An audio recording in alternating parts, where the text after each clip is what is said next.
Rádio e TV Brasil Espírita, iluminando consciências.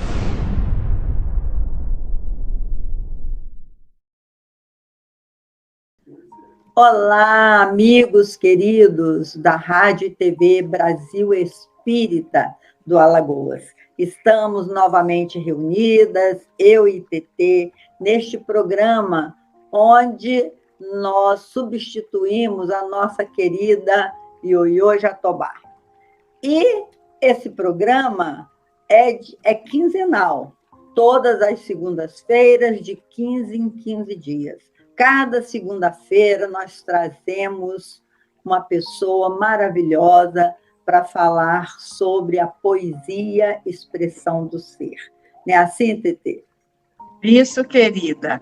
Hoje nós temos um convidado, Leilinha, para lá de especial.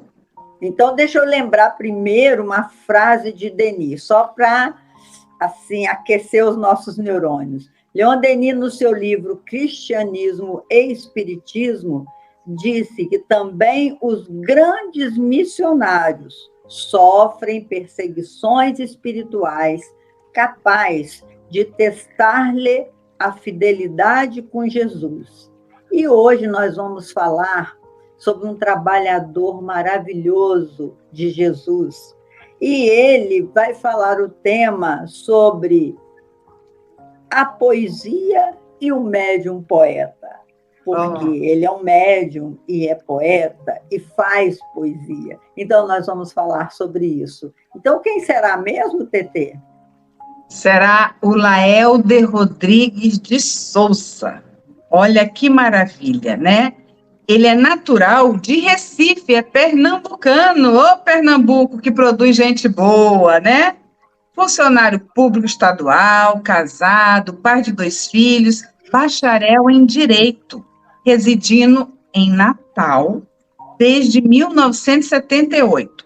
Escritor e médium, psicógrafo, com publicação de 2 livros da Lavra Pessoal, no caso, poesias, 2 mediúnicos, esse de mensagens, um dos fundadores do Reviver, que é o Recanto Espírita Vida e Verdade, colaborador do canal no YouTube do Reviver. Olha que trajetória mais iluminada, não é, Leila?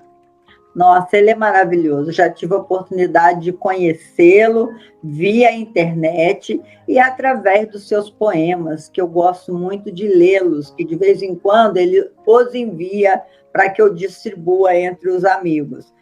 A sua casa de trabalho se chama Reviver, Recanto Espírita Vida e Verdade, que fisicamente está localizada em São Gonçalo do Amarante, no Rio Grande do Norte, fazendo parte da região metropolitana de Natal. Vamos chamá-lo, Tetê? Seja bem-vindo, Laelder Rodrigues de Souza. Boa noite, é com muita alegria que a gente está aqui, eu estou aqui. De certa forma, perdoe-nos a gagueira e às vezes o nervosismo, o atropelamento das palavras, porque realmente estou muito emocionado. Porque eu estava dizendo na Leila que no mais dos meus sonhos assim absurdos, eu poderia imaginar estaria aqui sendo entrevistado por 2 almas nobres, que a gente sabe que são nobres mesmo, né? E espero fazer jus ao convite da Rádio Brasil Espírita e TV, no caso, não é isso? Isso. Bom, essa rádio tem 11 anos que ela foi fundada e tem o slogan para a iluminação das consciências. Então, é uma rádio de 11 anos de trabalho e a gente, em nome dessa rádio, Laelder, nós te agradecemos muito a sua presença, porque você é um espírito iluminado. Por isso, no início, eu falei dessa frase de Leon Denis, que diz que também os grandes missionários sofrem perseguições. Não sei se você ouviu a nossa introdução. Ouvi. Então eu imagino que na sua trajetória você deve ter sofrido também as perseguições dos nossos irmãozinhos que ainda se comprazem em ser contra Jesus. E aí eu queria que você falasse um pouquinho sobre isso. Certo. Bom, eu vim aqui a Natal por falecimento do meu pai, sou parte de uma família de 9 irmãos, 2 já desencarnados, né? E minha mãe, com as raízes natalenses, ficou entristecida com o desencarne do meu pai e preocupado com a minha avó. Então, ela resolveu ficar aqui mais perto para despreocupar a minha avó. Então, a partir daí, eu comecei a conhecer a doutrina dos espíritos, fazendo a leitura, que meu tio já era espírita, né? E tinha alguns livros e eu comecei a lê-los. E a partir daí, cheguei aqui, eu ia fazer 14 anos, e aos 14, 15, 16 anos começou a questão dos mediúnicas. E até uma coisa um tanto quanto engraçada, porque em um determinado instante eu tinha que ir à casa do meu irmão, que estava da casa da minha mãe um pouco longe, e havia sempre aquele lugar escuro, né? De um lado era iluminado, e do outro lado era escuro, e eu tinha que atravessar. Só que aquela sensação de medo de alguém estar atrás de você era muito grande.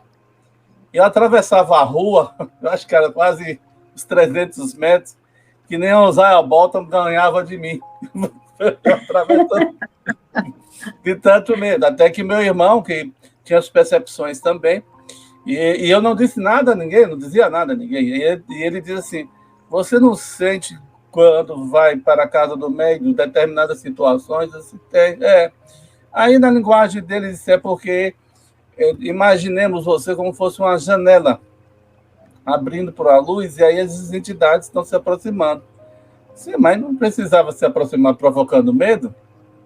E a partir daí eu comecei a participar mais de estudos, né, dos trabalhos, e digamos assim, a faculdade mediúnica ela começou a florescer com o decorrer do tempo. Deus foi muito misericordioso para mim, nesse sentido. Conquanto, às vezes, eu estava no trabalho, quando eu tinha 19, 18 anos de idade, sabe aquela enxaqueca que vem do nada? Aquela enxaqueca que não vem do nada? E aí, ao término do trabalho, às 18 horas, quando ia saindo, aí vem a enxaqueca. Aí você vai pegar o elevador, só tem um funcionando lotado. Aí eu olhei assim, não, tenho que descer. Eu desci a escada, 3 andares.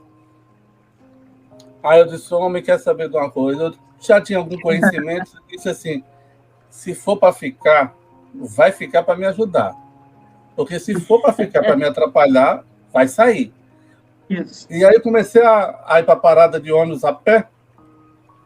Eu tinha um lugar mais perto, mas eu optei por um lugar mais longe e começava a cantarolando na música, mentalmente. E quando eu começava a cantarolar mentalmente, porque se eu falasse, espírito não ficava nenhum pelo desafinamento, então eu cantarolava mentalmente. Muito bom. E aí eu percebi que quando eu cantarolava mentalmente, a enxaqueca passava. Já sei, você não gosta não, né? Ou você não gosta da música, ou você não gosta do desafinamento até mental. Mas vai, meu irmão. E aí comecei a frequentar as instituições da nossa cidade aqui. Frequentei a federação, participei do grupo mediúnico educativo da federação, fiz parte também de coordenação de estudo de ESD e de estudo mediúnico da federação, e tanto quanto de algumas casas espíritas. E a faculdade mediúnica ela começou a eclodir, vamos dizer assim, de uma maneira, digamos assim, ordenada, mas sempre com aquelas horas de testemunho, né? Não são fáceis, né? Até uma vez, um colega nosso diz assim, um médium diz assim, a espiritualidade está dizendo aqui que está arrancando o teu trabalho, o teu caminho, à base de unha. Eu disse, não, mas deixa ele, que eu gosto de tirar muita onda, sabe? meu brincalhão. Manda ele fazer uma manicure espiritual. Vamos, vai lá procurar uma para poder fazer. Então, a gente seguiu esse caminho, essa situação. E até uma vez, eu fazia, assim, eu não gosto muito de contar isso, mas eu vou aproveitar o momento, porque para que a gente possa ter ciência que isso pode acontecer com qualquer um. Eu digo assim, havia entidades de zootropia. Entendeu? Havia entidade de quê? De zootropia. Filantropia? Zootropia. Zootropia ou licantropia. Isso depende da situação. Você chegou a vê-las? Não, eu sentia. Até que um amigo nosso, quando eu fui para a reunião, eu fazendo faculdade e não conseguia concluir a prova, não conseguia concluir. Foi com muita dificuldade que eu concluí, digamos, esse curso de Direito. Não foi suave, não. A trajetória não foi suave, não. Até que uma pessoa disse assim, Slaelder, como é que você está aguentando? Isso é porque eu já vim de lá desde pequenininho. Eu vim de lá, sabe aquela música? Uhum. Então, a gente está administrando. E aí, a gente fomos convidados a abrir uma instituição. Uma amiga nossa, uma senhora já desencarnada, que eu tinha ela como uma mãe, vamos dizer assim, e orientava a gente espiritualmente. E aí foi quando a gente ia, com algum grupo de pessoas caras aos nossos corações, nós fundamos o Reviver, que é o Recanto Espírita Vida e Verdade. É Recanto Espírita, é reviver da direita para a esquerda e da esquerda para a direita. Que legal. Você vai ter que reviver. Pode prestar atenção. Reviver e reviver. É de lá para cá e daqui para lá. É mesmo. Agora que eu prestei atenção. Que legal. Aí eu digo à pessoa, só escapa de uma situação. Ou se você for para cima, ou se você for para baixo. Se for para a direita, para a esquerda, você vai ter que reviver. Em síntese, bem apertada, vamos dizer assim, a minha trajetória. E aí, alguém pode perguntar, mas como começou esse lance de poesia? Quando eu tinha 15 anos de idade. Eu sempre fui... E aí, quando... Eu me encantei, na verdade, com Cruz de Souza. Vozes veladas, veludosas vozes vãs, vozes veladas. Essa sonoridade, né, essa cadência. Eu fiquei encantado quando eu ouvi pela primeira vez. E o que me chamou a atenção foi a versificação, né, a harmonização, a estrutura melódica. E eu tinha uma professora, na época, que ela dava muita ênfase, né? Então, a partir daí, eu disse, eu vou fazer poesia. Não vou fazer poesia, não. Eu disse assim, eu vou rimar. E, a partir daí, eu comecei a fazer rimas, fazer trabalhos com poesias, ao ponto de, digamos assim, intuitivamente, a gente receber algumas mensagens que as pessoas chegavam assim, isso aqui não foi você que escreveu. Mas deixa para lá, vamos... eu disse à pessoa, olha, não se identifica, não diz quem é, não menciona o nome. Não vou me preocupar com isso, não. E a partir disso foi que a poesia, né, tomou conta da minha vida nesse sentido. Hoje, cada um tem o seu hábito, né? Hoje, se eu não fizer poesia, eu estou perdido. Que maravilha. Eu tenho que fazer poesia. E para você, poesia é o quê? Laeldo, o que é poesia para você? É o coração da alma falando. Olha que definição. Eu não digo que nem a alma falando, é o coração da alma falando. É o coração. Nunca eu tinha pensado nisso. Vou refletir. Coração da alma, hein? É o coração da alma falando. Porque, digamos assim, você ouve situações, ou capta situações, vamos dizer assim, que o ouvido humano não vai entender. E aí, perdoe a minha presunção, vamos dizer assim, mas eu vou falar de uma maneira bem tacanha, tá?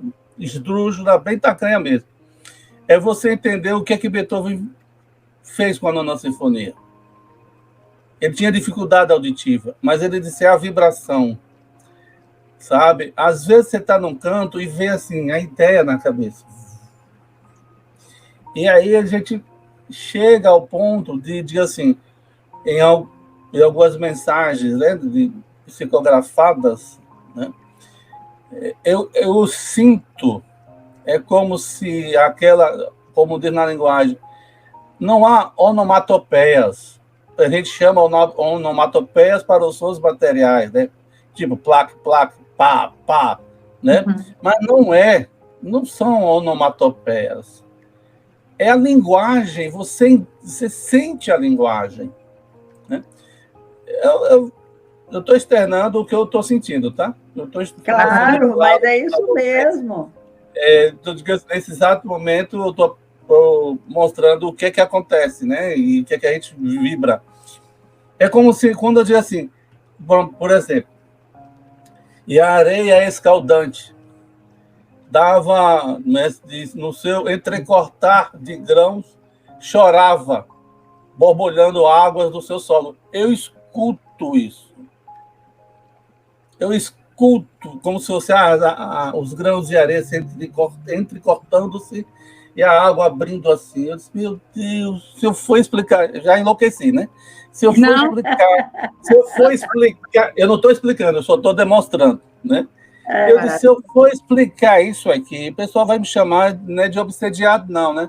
Vai me chamar de abecediado. É o alfabeto todo do processo.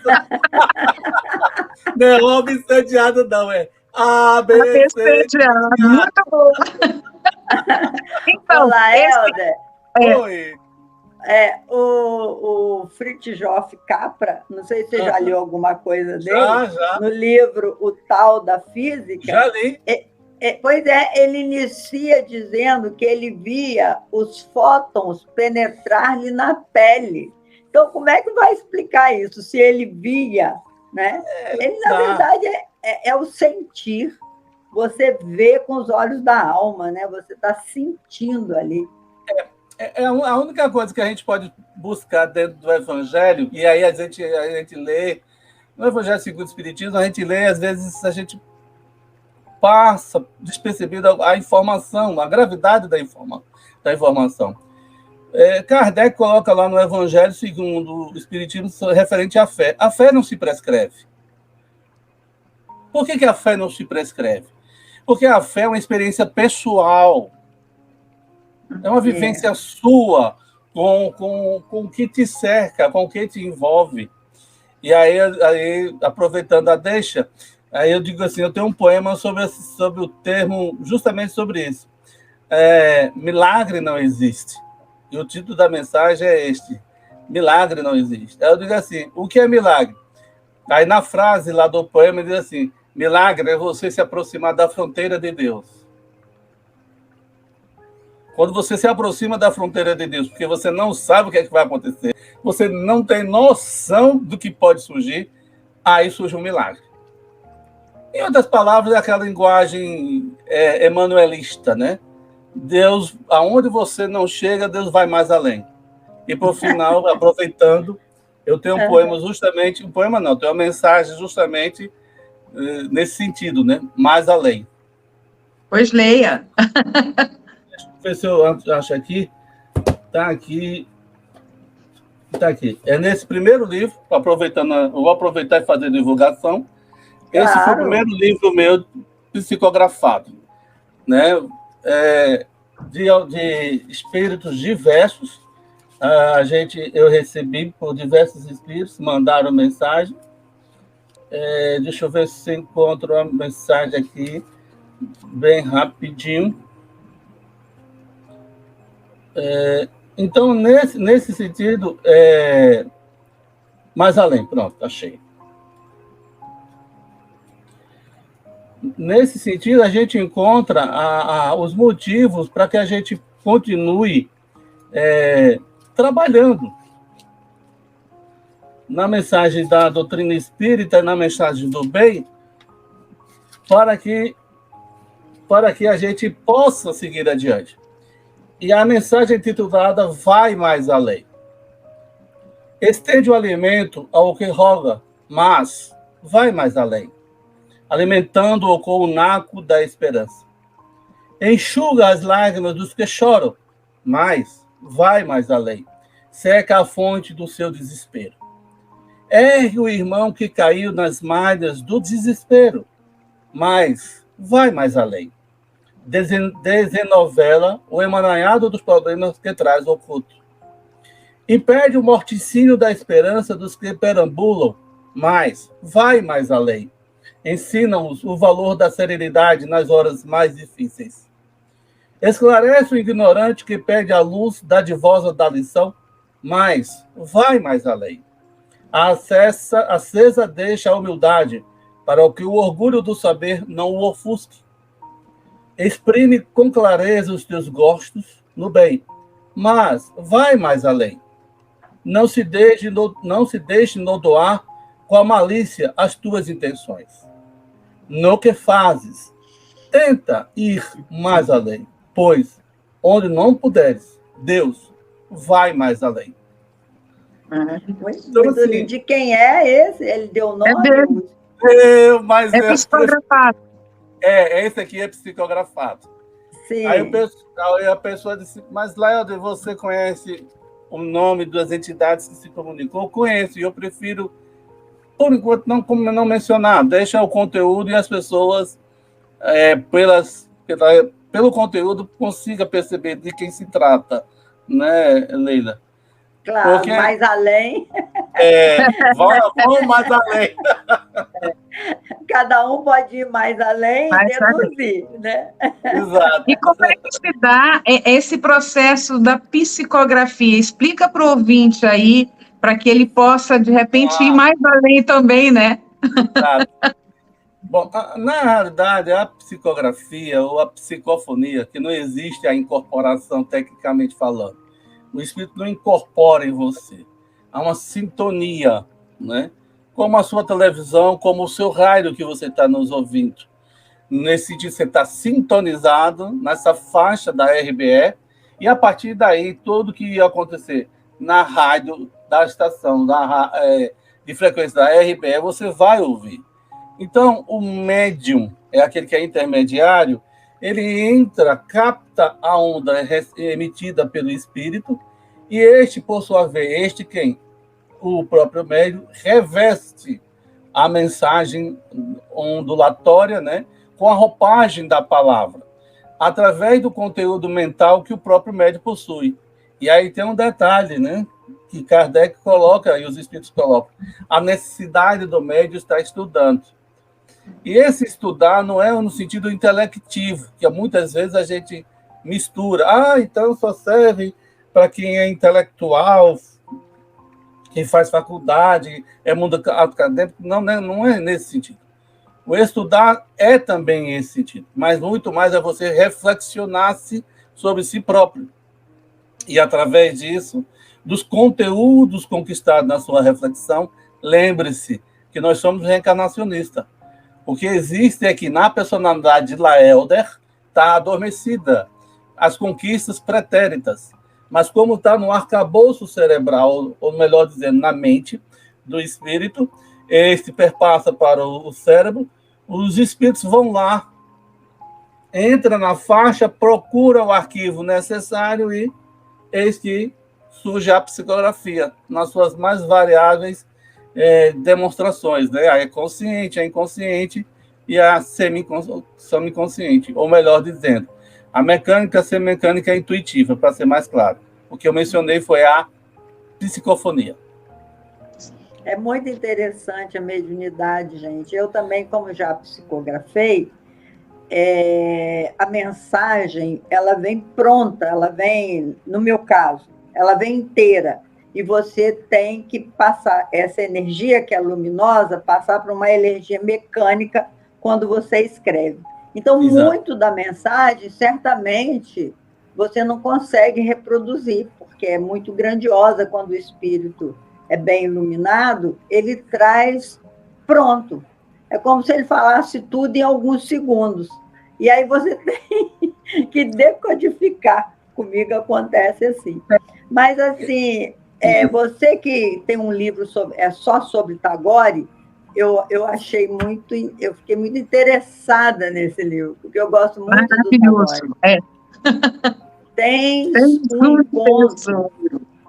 Então, fala do Tagore aí para nós. Como é que você encontrou com ele? Como é que foi esse contato? Você fez uma colocação aí que eu achei assim interessante. Eu disse, rapaz, será que eu encontrei com ele ou ele me encontrou? Eu não sei, porque às vezes a gente fica meio assim. De um lado, eu me encontrei com ele, a presunção, né? Do outro lado, ele me encontrar é muita arrogância.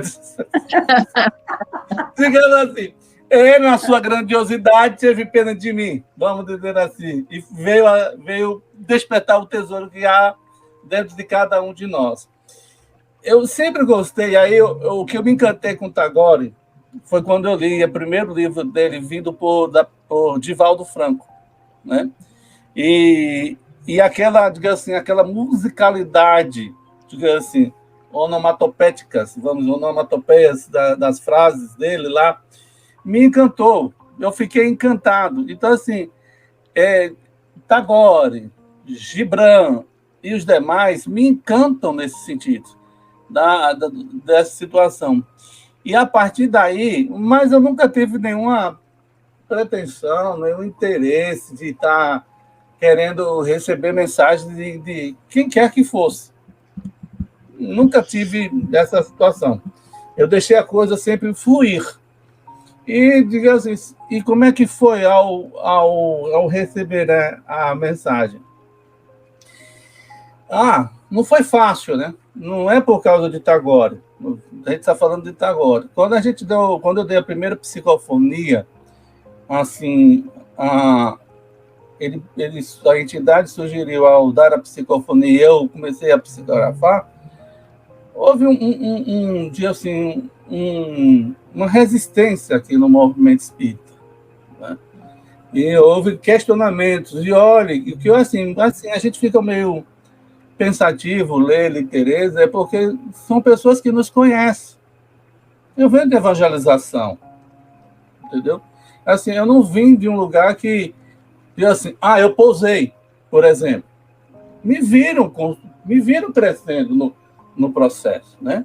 Então, certas situações a gente fica olhando assim, e aí talvez seja o momento do meu testemunho silencioso, trabalhar e seguir em frente, né? E aí agora surge nessa situação. Eu comecei a psicografar e tudo, e só que aí que o pessoal não entende. Quando esse livro é publicado, o pessoal de Virgem já está recebendo Tagore, digamos assim, eu tenho intimidade com ele, eu faço os cálculos de 78 para cá, né? Vou ajudar, 44 anos. Então, assim, só de 20 eu tenho convivência com ele. Só de 20 eu tenho convivência com ele no sentido de sinto a presença, sinto quando ele se faz presente.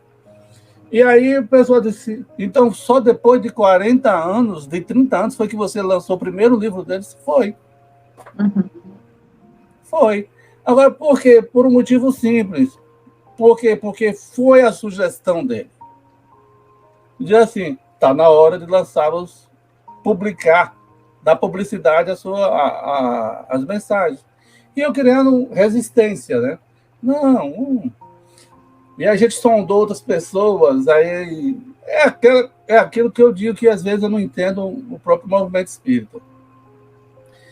Eu não posso esperar, tá certo, de quem quer que seja, digamos assim, uma mensagem, quer seja psicofônica, quer seja psicográfica, de um médium, do mesmo jeito que esse espírito se comunicou através de Chico ou se comunica através de Divaldo. Mas ok. Eu sei, você sabe, Teresa sabe. Mas o movimento espírita como um todo parece que cria resistência. Digamos assim. Laelder, só para te interromper um pouquinho, essa resistência, Jesus também sentiu, porque ele falou, ninguém é profeta na sua terra. Porque as pessoas o conheciam desde pequeno e questionavam, como é que pode? Ele não é o filho do carpinteiro? Como é que ele chegou nessa grandiosidade, né? Mas o que eu não entendo, sabe, Leila, é que conhece, sabe. Não são pessoas que não têm leitura, são pessoas que têm leitura. Então, assim, assim, o espírito vem por via de. Então, vem por via de Leila, vem por via de Tereza, vem por via de Laelder. Você não pode esperar que venha pela mesma estrutura como o Chico Xavier. Claro que não, é. É lógico, tem assim, tem uma frase de um médium que algumas pessoas do movimento espírita não olham ele com um pouco resistência, mas eu concordo plenamente com a frase dele. Ele diz claramente, é muito difícil ser médium na época de Chico Xavier.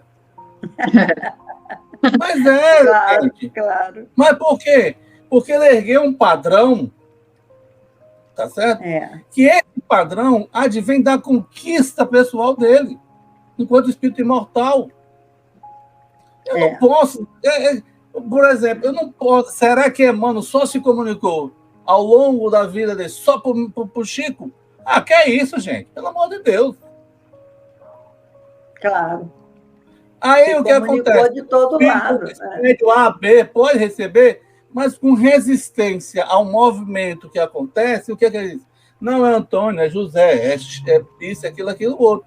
Mas para quê? Para preservar o próprio médium de quê? Das injunções que o cerca.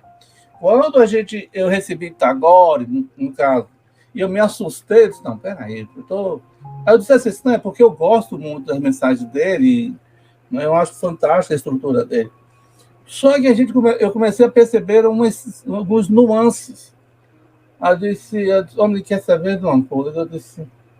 E aí eu sou meio ranzinho, assim, sabe? Eu digo ao inspetor, a coisa não funciona como o pessoal acha que ela recebe e faz a festa negativa. Eu testo o espírito. Se você é aquilo que diz que é, você vai ter que me provar, meu irmão. Aí eu fico calado. Eu dei essa mensagem. Aí nesse livro a pessoa chegou e disse assim, lá você está com o livro pronto, não está? Eu olhei para a pessoa, eu não tinha dito nada a ninguém.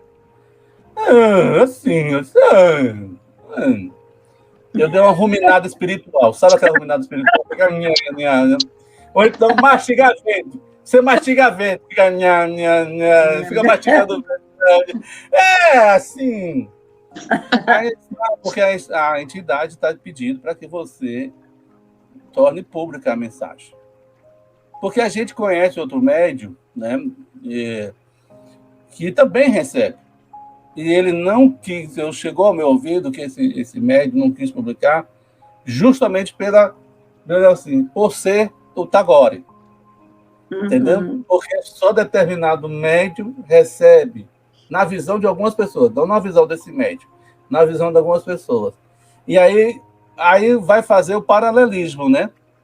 Nós vamos ver se escreve do mesmo jeito que o outro escreve. Aí quebra a cara, né? Não pode, não tem como. O conteúdo de um é individual. Aí eu chego para ele assim, só é o seguinte, quem vai receber pancada sou eu, tá, irmão? Tu tá aí com J. Cristo, tu tá aí com o plano espiritual, afofa a coisa de lá para cá, porque a pancada daqui para lá vai ser grande. Aí, pronto, aí eu recebi, eu publiquei, né? E aí estamos esperando o resultado, ver se infelizmente não foi do jeito que a gente estava imaginando, assim, no caso da venda dele, mas a gente compreende os motivos, né, a situação. E aí eu digo muito, olha, a minha parte eu fiz. Claro. Aí agora é com vocês.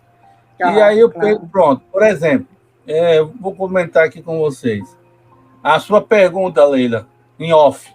Eu digo muito ao pessoal, a melhor conversa, minha gente, não é essa durante, não. Vocês vão morrer de... vocês vão morrer de inveja. A melhor conversa é o off. É o antes e o pós-off, se é que existe isso. Porque é aquela dos bastidores. Mas a gente vai socializar uma pergunta que Leila diz assim, eu sou poeta espírita ou espírita? Você é um poeta espírita ou você é um espírita poeta? Essa é a pergunta. E aí, diz assim, eu acho que eu sou muito mais um poeta do que um médio poeta, nesse sentido, porque a espiritualidade, assim, eu vou, digamos assim, eu confesso que eu vou tirar o braço da seringa nesse sentido. Por quê? Porque quando você torna-se um espírita poeta, um médio poeta, como dizer assim, aí começam as exigências técnicas, né? Então ele vai receber fulano de tal, beltrano de tal. Aí a primeira coisa que a pessoa olha assim, a métrica está errada.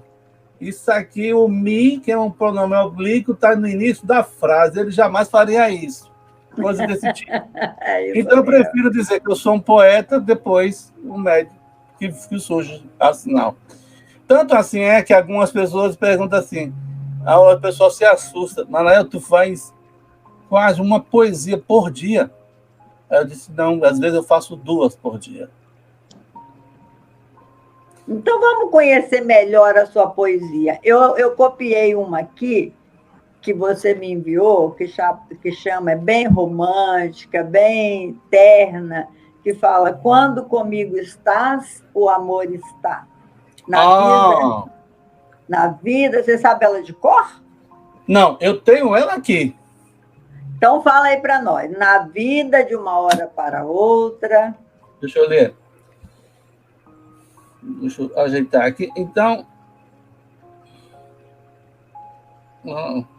pronto ali. Quando comigo estás, o amor está. E vai. Na vida, de uma hora para outra, tanta coisa muda. E tudo diferente se mostra. Sem às vezes saber o que fazer. Então começa a procura de como bem viver. Existem tantos momentos onde são difíceis de sonhar, por haver mistura de sentimentos, que neles fica a se perder, sem saber como amanhã vai se estar, mas para tanto tem que sobreviver. Quando tudo torna mais adverso, como se fosse então sucumbir, querendo que vai vir algo mais perverso. Surge algo para tudo melhorar, onde o impossível se faz sentir, porque alguém continua a nos amar. É uma presença que na dor nos faz sorrir, porque a esperança se faz tangível, na adversidade o melhor surgir, porque tudo de bom o teu coração nos dá, porque contigo não haverá o impossível. Quando comigo estás, o amor está. Maravilhoso. Muito lindo, muito lindo. Muito obrigado. E aí, assim, diga. Não, ainda escrevi uma outra que eu também gostei. Preciso saber por onde vais. Preciso saber por onde vais. Fala aí, Tetê, lê um trechinho dele aí, depois vou ler aqui, mas eu gosto da leitura do Laelder, que eu vi vários vídeos dele, eu fui pesquisar, eu digo, rapaz, ele interpreta como ninguém essa poesia, hein? Vamos lá. A gente lê, eu leio um trecho, a Leilinha outro e você outro, combinado? Tudo bem. Vamos lá. Vai lá. Preciso saber por onde vais.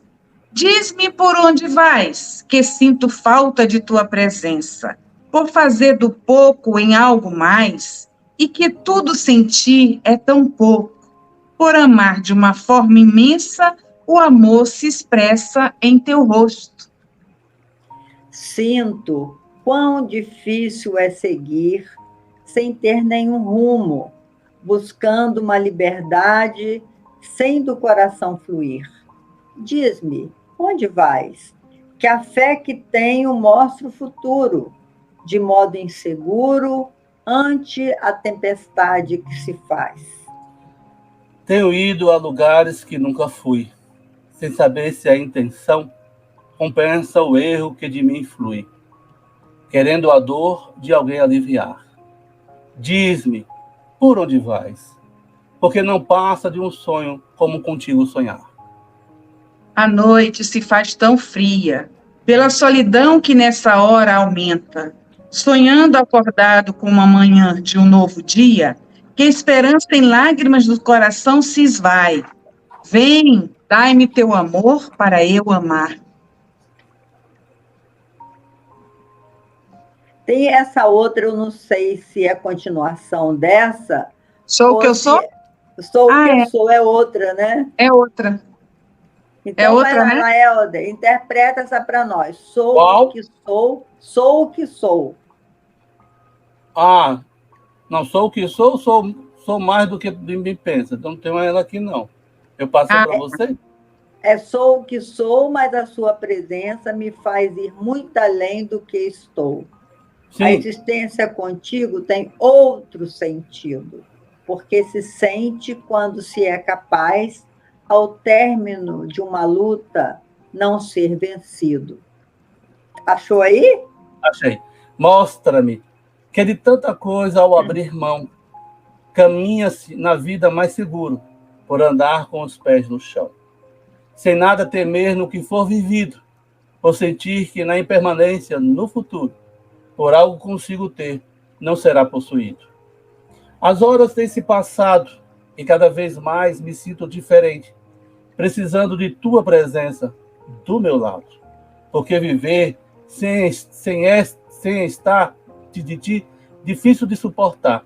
Sei que em ti nunca estou ausente, mas te necessito para poder mais amar. A tua presença mostra que não há outra razão para que se possa uma resposta buscar, para o fardo ser leve, senão tu como solução.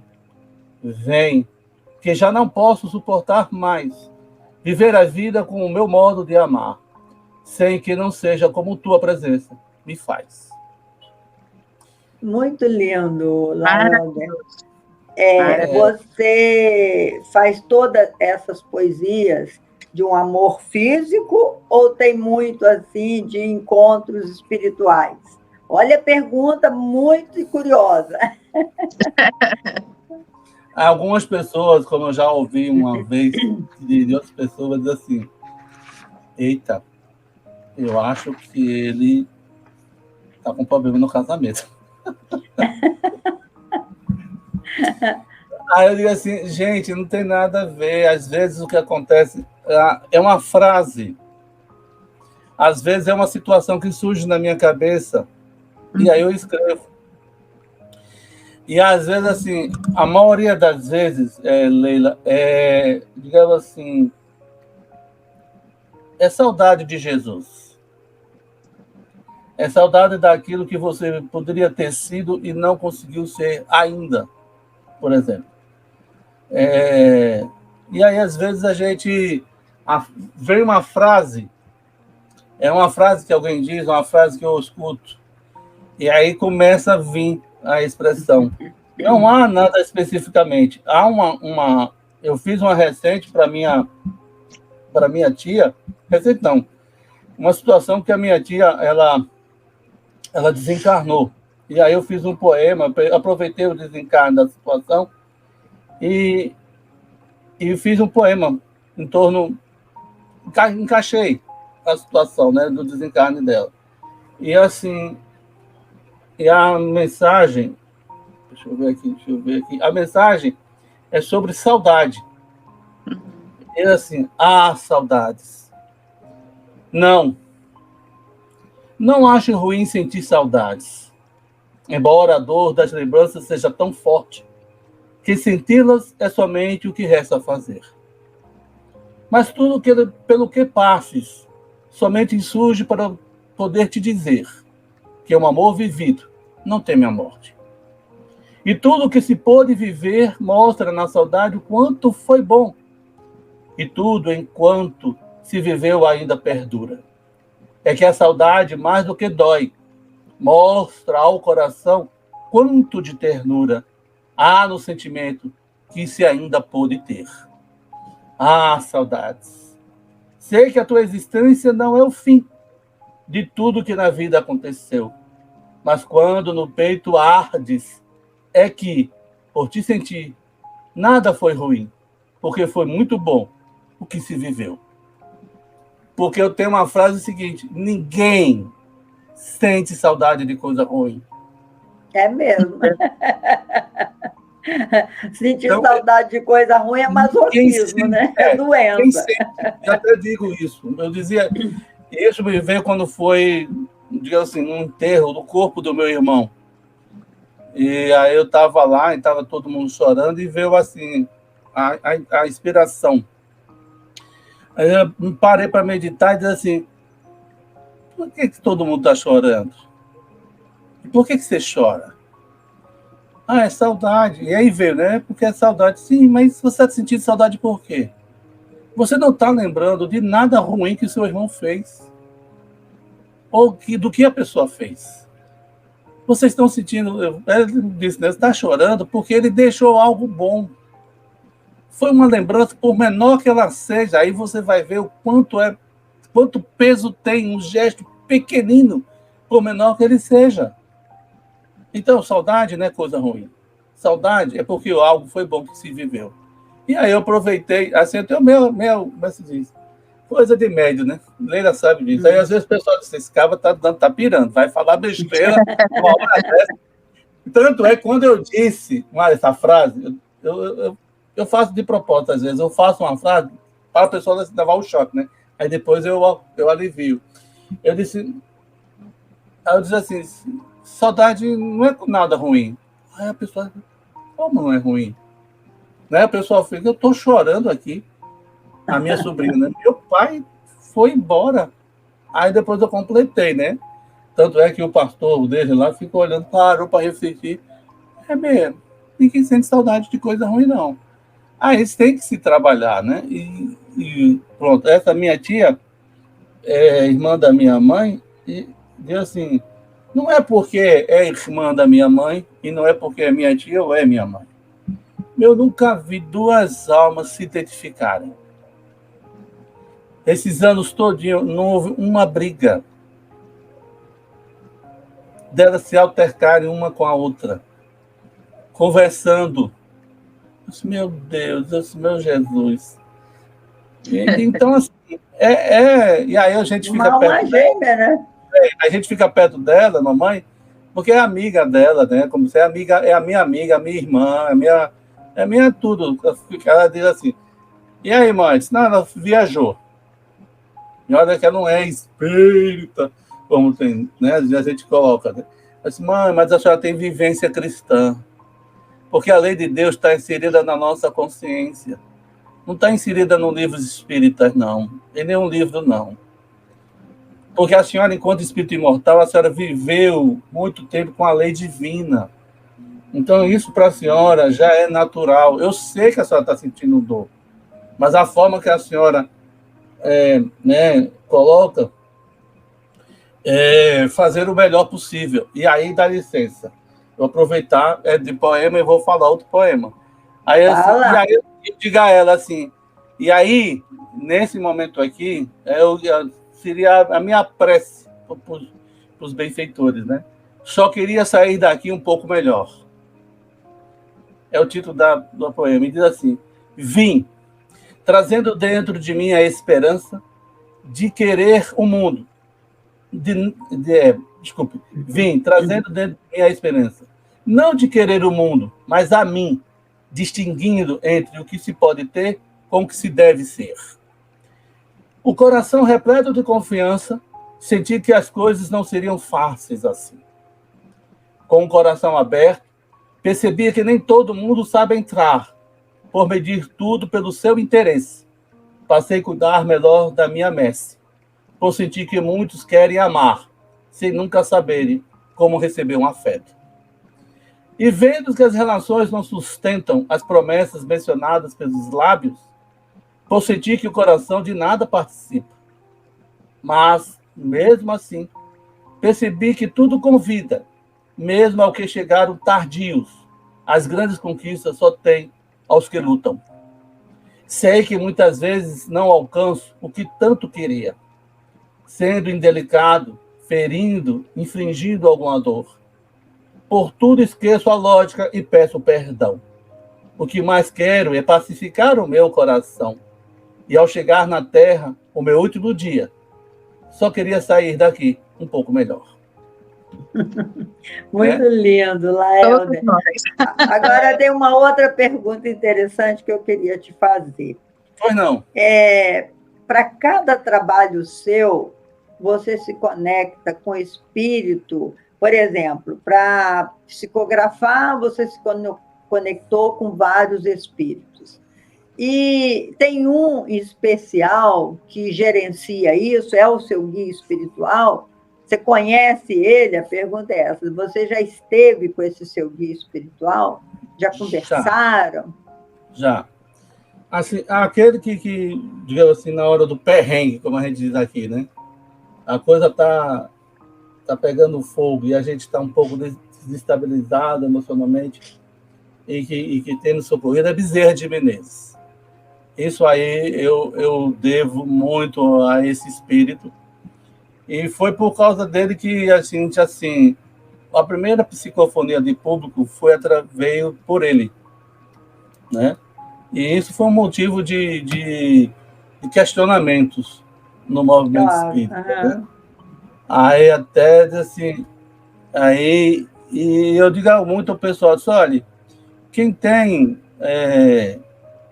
dúvida são vocês. Eu não tenho dúvida. Até uma pessoa disse assim, talvez você esteja recebendo o genérico. Eu disse, e qual é o problema? A pessoa chegou para mim dizendo isso, né? Eu perguntei para a pessoa, qual é o problema? Se é o genérico, se é o original, o que vale não é o que você vive dizendo que o que vale é o estudo, é o conteúdo da mensagem. Aí eu perguntei à pessoa, e por que você está preocupado se é genérico ou se é original? Eu não estou entendendo. Então, assim, a Bezerra de Menezes, sabe, Leila e Tereza, assim, eu não digo escudo, né? Mas é o espírito que tem nos cercado, né? De cuidado, de zelo. Isso tanto é que, né, nesse desencarne que a gente está acompanhando da nossa tia, porque tem um detalhe, parece mentira, mas até o rapaz do cemitério nos alertou. Ele diz assim, rapaz, olha, a cada 2 anos alguém da família de vocês desencarna. E a cada 2 e aí a gente diz assim, e a cada 2 anos, e quem fecha ou chega aos anos de 62. São 2 características, é 62 a cada 2. Aí, assim, e nesse período, a gente houve ele indiretamente disse para nós, não por mim, mas por outra pessoa, diz assim, nós estamos aqui, nós estamos velando por vocês. Aí eu olhei assim, você entendeu o recado? Entendeu? Entendeu o recado? Assim, é um espírito que nunca nos falta, né? Nunca tem nos faltado. Na hora de um testemunho muito difícil para mim, muito difícil. Eu vou confessar aqui um pouco pela rádio, né? Sabe aquela hora de você dizer, não vou chutar o pau da barraca? Uhum. Ele chega assim, aquele jeito dele, né? Meu filho, meu Jesus, lá vem você, meu filho. Aí quando ele abre a boca, né? Assim, você escuta assim, envolve você, aí você fica. Sabe o mito da caverna? Você fica querendo ir para a caverna e não querer sair mais? Uhum. Não, eu vou entrar na caverna, irmão, me deixa em paz, eu não vou voltar, não. Aí termina, né? E aí a gente, graças a Deus, aqui a gente chegou, né? E assim, eu vou dizer uma coisa, eu não estou falando da doutrina espírita, mas assim, porque os espíritos não precisavam e não precisam da doutrina dos espíritos, né? Da doutrina espírita. Eu estou falando uma aberração. Não, porque eles sempre se comunicaram em todos os setores da humanidade. Claro, né? Em qualquer religião. Desde a época tribal, vamos dizer assim. Uhum. Eu acho assim, eu não sei o que seria de todos nós se não houvesse a comunicação deles, a presença deles. É o que Leon Denis fala. Leon Denis fala a mesma coisa. A mediunidade é uma bênção, é uma coisa abençoada por Deus, porque se não fosse essa possibilidade dos nossos ancestrais, dos nossos amigos espirituais, entrar em contato conosco, a gente já tinha sido muito pior para a humanidade. Que, graças a Deus, os espíritos estão sempre atentos e nos erguendo nas nossas necessidades. E, para isso, existem os médiuns, né? A Ivone Pereira dá um depoimento igual. O doutor Bezerra ajudou-a muito, porque ela, naquela psicografia da Memórias de um Suicida, ela dá o depoimento de que ela demorou muito para aceitar que Camilo Castelo Branco pudesse querer contar a história dele para ela. Foi preciso a interferência, né, do Dr. Bezerra para ela fazer aquela obra grandiosa, maravilhosa, exatamente por essa dureza do movimento espírita. Por isso que eu entendo perfeitamente que eles ficam naquele item da universalidade, né, que Kardec fala, que é preciso examinar tudo e tal, e as informações que chegam, diferente daquelas que já aconteceram, mas é tomar o pé da letra o que ele falou, porque a doutrina espírita ela é progressiva, ela não pode parar no século XIX. Né? Então, nós que somos médium, TT também, a gente tem que aguentar tem que aguentar as bordoadas, porque o ser humano ainda é muito pequeno.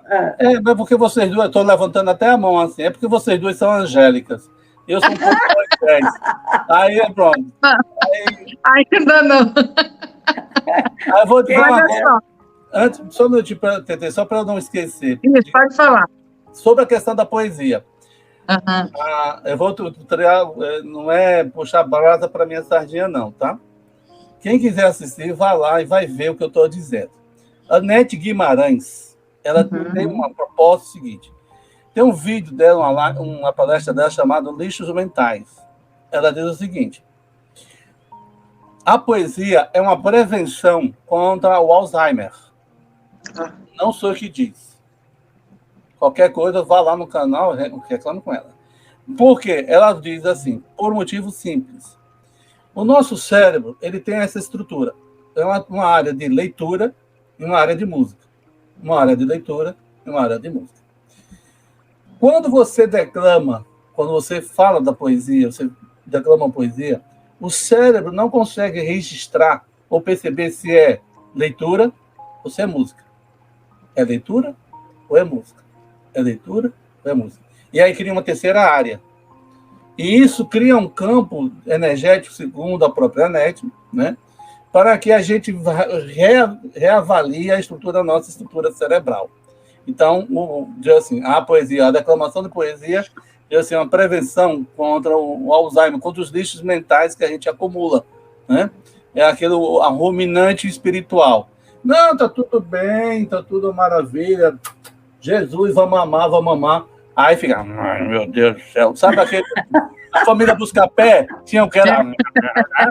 Tá fazendo o que aqui? Mais ou menos por aí. Ai, muito divertido, Laelda. É muito bom. O tempo é muito pouco. A gente tem que fazer 2 ou 3 programas, porque ainda tem muita pergunta e a gente não vai concluir, graças a Deus. Agora, uma pergunta que não quer calar, que é até um título de um livro seu de poesia, se eu não estou enganada. A Primavera na Tempestade, Laelder? Aí?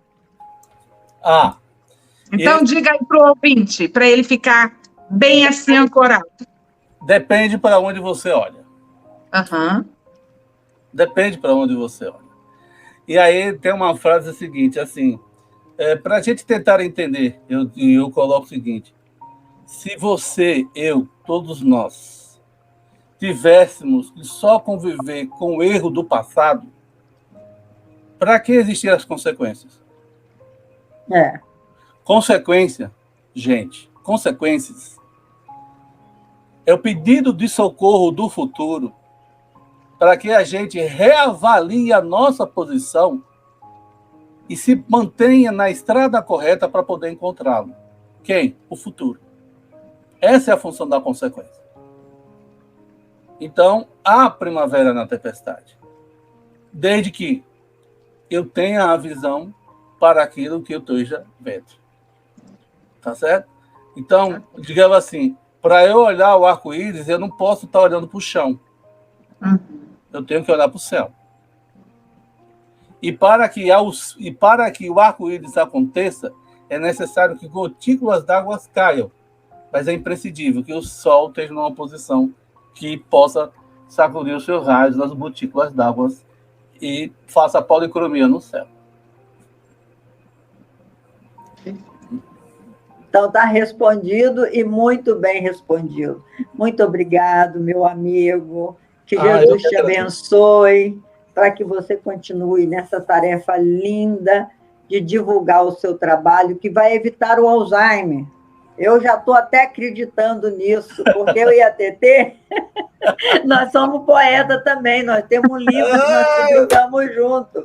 Então, nós estamos contribuindo não só para sensibilizar os nossos irmãos que nos ouvem, mas também para motivá-los a falar do sentimento, deixar se apaixonar pelas palavras. Tem algumas palavras que eu amo, outras que eu acho estranho. Então, é assim, é muito lindo o caminho da poesia. Então, nós te agradecemos muito, que Jesus te abençoe, que você continue com esse humor maravilhoso, porque rir faz bem para a saúde, né, Tetê? E dê as suas palavras finais, depois a Tetê também vai dizer as palavras finais, porque as minhas já são essas. Gratidão. Que Jesus te ampare e te abençoe.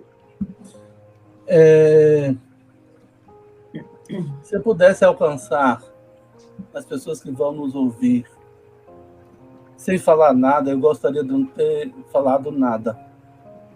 Mas me falta essa condição de só vibrar. E, além de vibrar, alcançar alguém, por menor que seja onde a pessoa esteja. Mas, infelizmente, eu ainda preciso, de certa forma, infelizmente, entre aspas, né, de palavras para poder atingir o tímpano de alguém e este possa sensibilizar o coração. Não é culpa sua que me escuta. É a falta de capacidade daquele que te fala, que ainda não consegue falar com o coração e silenciosamente, sem dizer nada, possa lhe atingir. Agradeço penhoradamente o convite, que para algumas pessoas não seja nada demais. De estar aqui, de falar de poesia, de falar do Evangelho, de falar de Jesus, ou até, de certa forma, dar uma pincelada sobre si próprio, né? Para mostrar que as pessoas são os que elas são. Mas lembrem-se de uma coisa: a vida de uma pessoa não se resume naquele instante que você está olhando ela. Há uma história por trás. E histórias são constituídas de fatos, de interpretações, de interação. Eu até disse aqui uma vez, nunca, nos meus mais loucos sonhos, eu poderia estar sendo entrevistado por duas pessoas, como Leila e como Teresa. Jamais. Jamais, assim. Por quê? Porque isso não é um encontro. Eu não sei por que ele botou cada um num ponto diferente. Ele sabe os motivos. Mas há um ditado que diz o seguinte: tronco junto não faz boa cerca.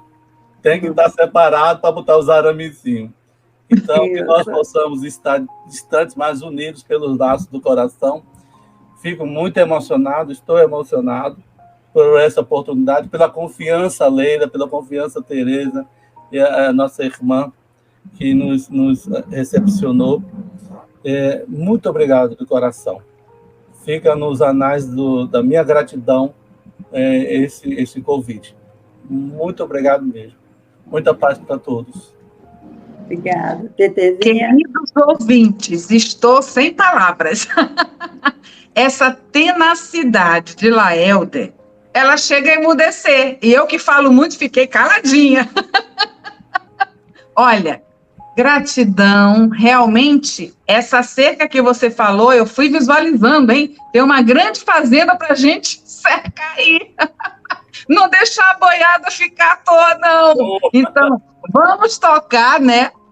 Como é que chama aquilo que eles usam no Pantanal, que eu até esqueci? Berrante. O berrante, né? Em nome de Jesus, e suas palavras, seus livros vão frutificar, porque você é puro amor, meu irmão. Olha só, tens um tesouro. Vou deixar uma pergunta que eu ia fazer para o Laelder, mas no outro programa ele vai responder. Onde está o nosso tesouro? Que Jesus nos ilumine e que faça mais encontros proveitosos, de luz, com esse irmão abençoado. As portas vão se abrir mais ainda para você, você vai ver. Ó, e agradeço a Tagore, porque através de você foi enviada uma mensagem especial para mim essa semana. A Leila depois vai saber do que se passou, e Tagore, quando eu soube que você tinha tido esse contato mediúnico, eu fiquei, nossa, eu não preciso mais saber de nada, já me respondeu. Obrigada. Eu que agradeço pela confiança.